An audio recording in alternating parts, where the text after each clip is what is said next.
создан этот самогонный аппарат, а приносит он, друзья, доход, между прочим, круглый год.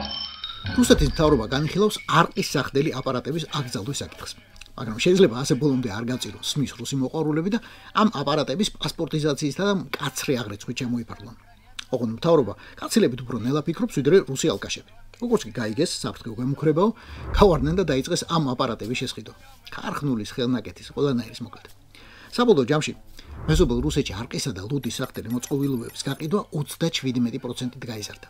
სულ რამდენიმე თვეში. და ეს ყველაფერი მას შემდეგ, რაც პუტინმა ხელი მოაწერა 2030 წლამდე ალკოჰოლის მოხმარების შემცირების სახელმწიფო კონცეფციას.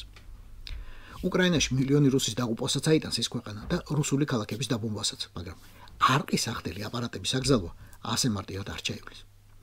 Deep State-ის გასაგონად ვამბობ, რევოლუციისა და ბუნტის პოტენციალი თუ კი არის რუსეთში, სწორედ აქ იმალება. იქნებ ასე მაინც აფეთქდეს პუტინის რეჟიმის შიგნიდან. აი, საოდის ქვაბივით.